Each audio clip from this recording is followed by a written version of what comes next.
ரோமர் 2ஆம் அதிகாரம். ஆகையால் மற்றவர்களை குற்றவாளியாக தீர்க்கிறவனே, நீ யாரானாலும் சரி, போக்கு சொல்ல உனக்கு இடமில்லை. நீ குற்றமாக தீர்க்கிறவைகள் எவைகளோ அவைகளை நீயே செய்கிறபடியால் நீ மற்றவர்களை குறித்து சொல்லுகிற தீர்ப்பினாலே உன்னைத்தானே குற்றவாளியாக தீர்க்கிறாய். இப்படிப்பட்டவைகளை செய்கிறவர்களுக்கு தேவனுடைய நியாயத்தீர்ப்பு சத்தியத்தின்படியே இருக்கிறதென்று அறிந்திருக்கிறோம். இப்படிப்பட்டவைகளை செய்கிறவர்களை குற்றவாளிகள் என்று தீர்த்தும் அவைகளையே செய்கிறவனே, நீ தேவனுடைய நியாய தீர்ப்புக்கு தப்பிக்கொள்ளலாம் என்று நினைக்கிறாயோ? அல்லது தேவ தயவு நீ குணப்படும்படி உன்னை ஏவுகிறதென்று அறியாமல் அவருடைய தயவு, பொறுமை, நீடிய சாந்தம் இவைகளின் ஐஸ்வர்யத்தை அசட்டை பண்ணுகிறாயோ? உன் மன கடினத்திற்கும் குணப்படாத இருதயத்திற்கும் ஏற்றபடி தேவனுடைய நீதியுள்ள தீர்ப்பு வெளிப்படும் கோபாக்கினை நாளிலே உனக்காக கோபாக்கினியை குவித்து கொள்ளுகிறாயே.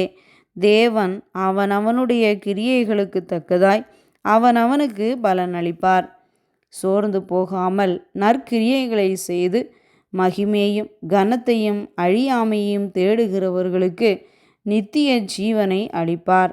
சண்டைக்காரராயிருந்து சத்தியத்திற்கு கீழ்ப்படியாமல் அநியாயத்திற்கு கீழ்ப்படிந்திருக்கிறவர்களுக்கோ உக்கிர கோபாக்கினை வரும். முன்பு யூதரிலும் பின்பு கிரேக்கரிலும் பொல்லாங்கு செய்கிற எந்த மனுஷ ஆத்துமாவுக்கும் உபத்திரமும் வியாகுலமும் உண்டாகும். முன்பு யூதரிலும் பின்பு கிரேக்கரிலும் எவன் நன்மை செய்கிறானோ அவனுக்கு மகிமையும் கனமும் சமாதானமும் உண்டாகும். தேவனிடத்தில் பட்சபாதம் இல்லை. எவர்கள் நியாயப்பிரமாணம் இல்லாமல் பாவம் செய்கிறார்களோ அவர்கள் நியாயப்பிரமாணம் இல்லாமல் கெட்டு போவார்கள். எவர்கள் நியாயப்பிரமாணத்துக்கு உட்பட்டவர்களாய் பாவம் செய்கிறார்களோ அவர்கள் நியாயப்பிரமாணத்தினாலே ஆக்கினை தீர்ப்பு அடைவார்கள்.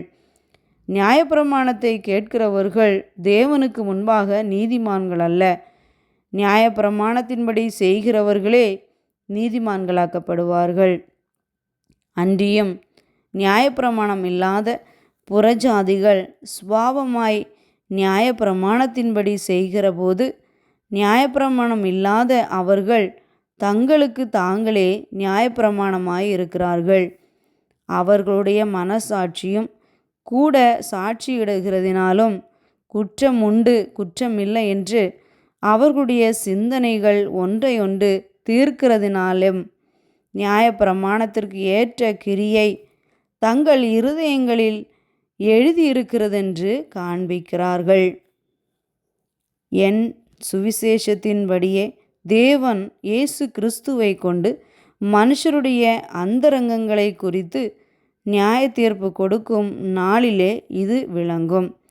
நீ யூதனென்று பெயர் பெற்று நியாய பிரமாணத்தின் மேல் பற்றுதலாயிருந்து தேவனை குறித்து மேன்மை பாராட்டி நியாய பிரமாணத்தினால் உபதேசிக்கப்பட்டவனாய் அவருடைய சித்தத்தை அறிந்து நன்மை தீமை என்னதென்று வகையறுக்கிறாயே. நீ உன்னை குருடருக்கு வழிகாட்டியாகவும் அந்தகாரத்தில் உள்ளவர்களுக்கு வெளிச்சமாகவும் பேதைகளுக்கு போதகனாகவும் குழந்தைகளுக்கு உபாத்தியனாகவும் நியாயப்பிரமாணத்தின் அறிவையும் சத்தியத்தையும் காட்டிய சட்டமுடையவனாகவும் எண்ணுகிறாயே. இப்படி இருக்க மற்றவனுக்கு போதிக்கிற நீ உனக்குத்தானே போதியாமல் இருக்கலாமா? களவு செய்யக்கூடாதென்று பிரசங்கிக்கிற நீ களவு செய்யலாமா? விபச்சாரம் செய்யக்கூடாதென்று சொல்லுகிற நீ விபச்சாரம் செய்யலாமா? விக்கிரகங்களுக்கு அருவருக்கிற நீ கோவில்களை கொள்ளையிடலாமா? நியாயப்பிரமாணத்தை குறித்து மேன்மை பாராட்டுகிற நீ நியாயப்பிரமாணத்தை மீறி நடந்து தேவனை கனவீனம் பண்ணலாமா? எழுதியிருக்கிறபடி தேவனுடைய நாமம் புறஜாதிகளுக்குள்ளே உங்கள் மூலமாய் தூஷிக்கப்படுகிறதே. நீ நியாயப்பிரமாணத்தை கைக்கொண்டு நடந்தால் விருத்த சேதனம் பிரயோஜனம் உள்ளதுதான்.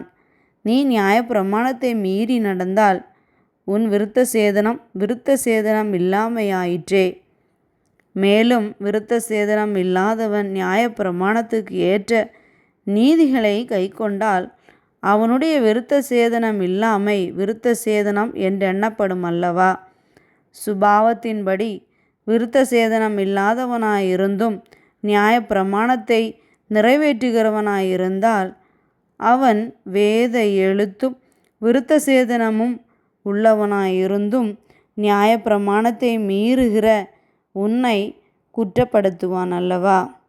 ஆதலால் புறம்பாக யூதனானவன் யூதனல்ல, புறம்பாக மாம்சத்தில் செய்யப்படும் விருத்த சேதனமும் விருத்த சேதனம் அல்ல. உள்ளத்திலே யூதனானவனே யூதன், எழுத்தின்படி உண்டாகாமல் ஆவியின்படி இருதயத்தில் உண்டாகும் விருத்த சேதனமே விருத்த சேதனம். இப்படிப்பட்டவனுக்குரிய புகழ்ச்சி மனுஷராலே அல்ல, தேவனாலே உண்டாயிருக்கிறது.